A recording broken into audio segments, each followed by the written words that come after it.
with much ado about nothing today, I'm just going to go straight to it.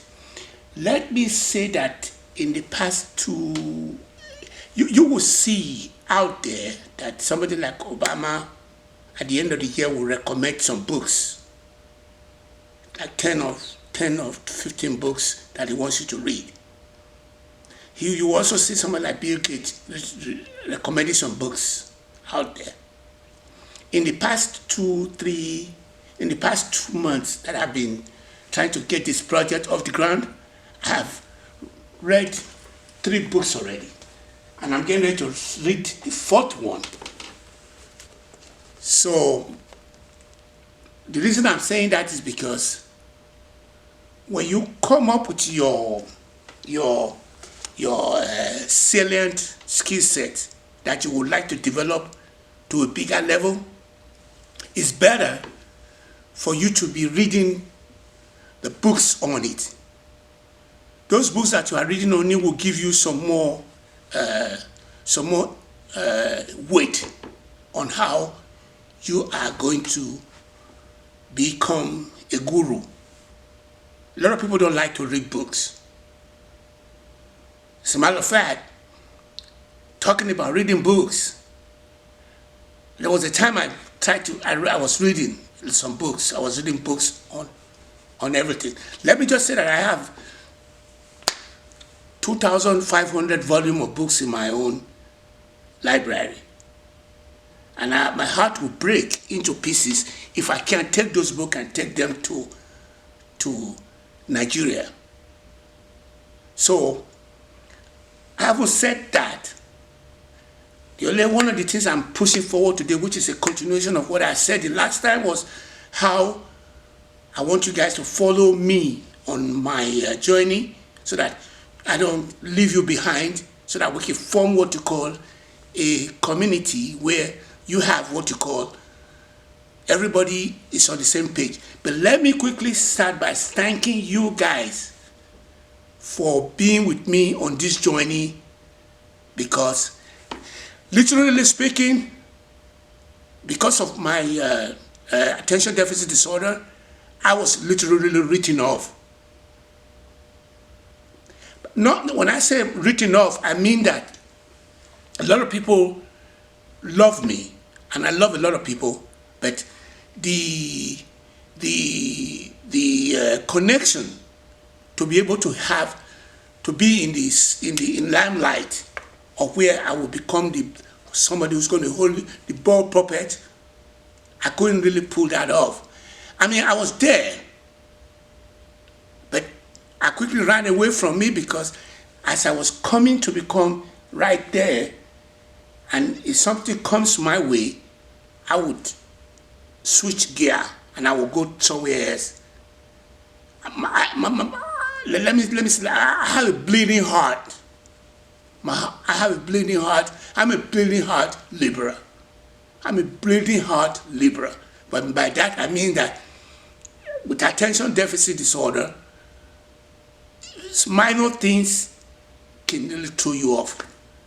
I want to stop there. I want to quickly stop there and then quickly bring some more things that I wanted to really talk about today. Was not what I just talked about. Now, those are preamble. So, but what I really want to talk about today is what I had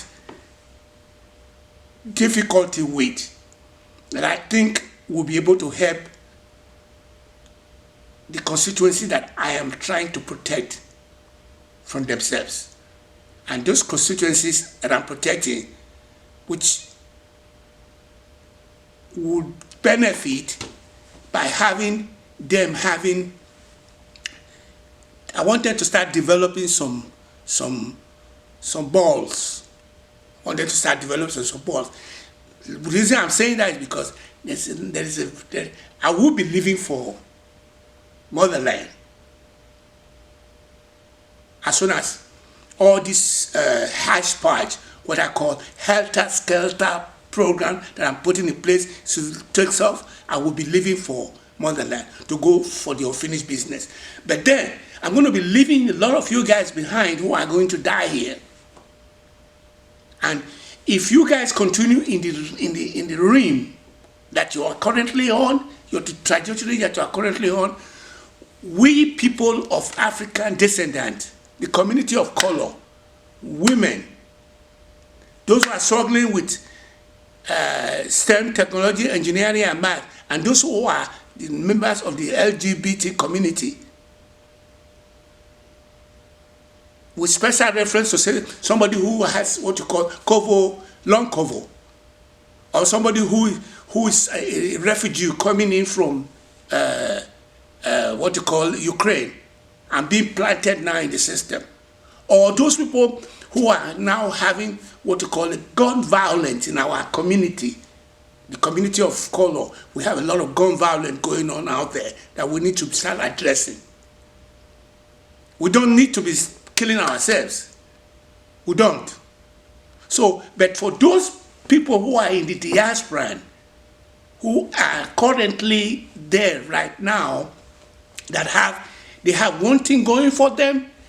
They are currently breaking bread with the Caucasians, their Caucasian counterparts, who anywhere I go, any place who any person I'm speaking to, as soon as they know that I'm from Nigeria, they have a lot of respect for me. So I do believe too that you guys are also in that category, because you are out there having a lot of people who respect you. Whether they are, all of them, let's say they are the sons and the daughters of the soil, the sons and the daughters who respect you. But if you continue to be afraid to bring the issue of racism, which is the biggest threat that faces humanity, the biggest problem that mankind is currently going through is racism and misogynist practices. If you are afraid to tell them, then we are going to continue to be in the position where we are, where we're not going to ever be able to get to the promised land. Because as you will know, and I want to say this very, very clearly, as you will know, the only people who have had the opportunity of breaking bread in a multicultural environment, like for example in South Africa, you see how Nelson Mandela came out of there. It's because he was breaking bread with the white people there, and he challenged the status quo. Okay, you are here in the diaspora, you are in America right now.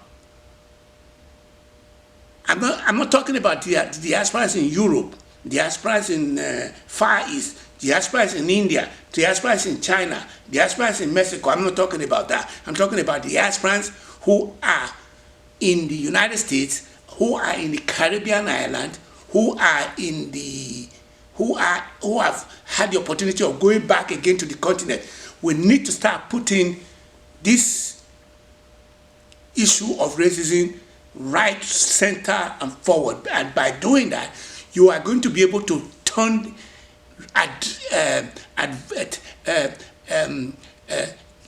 get some mind conservated, change minds, change the minds of those people who are with you. I got the information from called Activist, written by Amagri Williams. I read the book, and it's about how to organize your community so that you can be an activist. What I read from her was that her parents came in from the Caribbeans, and the parents happened to have gone into Bosnia, and they went into Africa, what they call the Darfur. So she said they did not tell her about racism, but she took it upon herself to write it, and most of the writing she was writing was from the angle of racism. The book I have just released, the novel that I have just released, is also in the same context too. It has what you call a racial and misogynistic inclination to it. And I want to quickly push you guys to that level, telling you that I was not planning to write a book like that, but for one reason or the other, it is what it is, and it's what came out of it, because I was putting my 40 years at the diaspora. I concatenated it to a 4-year protagonist of Ogi Baba, and I'm using Ogi Baba as my handle going forward. So today's discussion is that I want you guys to start, because you can't tell me, say my mother is white, my mother is black, my father is black, my uncle is black, and you come from Nigeria and come to the United States just because you are looking to become one of them. You want to enjoy their own perks, their perks, the benefit that they have that was developed over a million years back. As a matter of fact, let me take that back. Let me just give you one thing. Did you know that? Let's say there was a dossier that came out of Hillary Clinton and what is his name, Trump.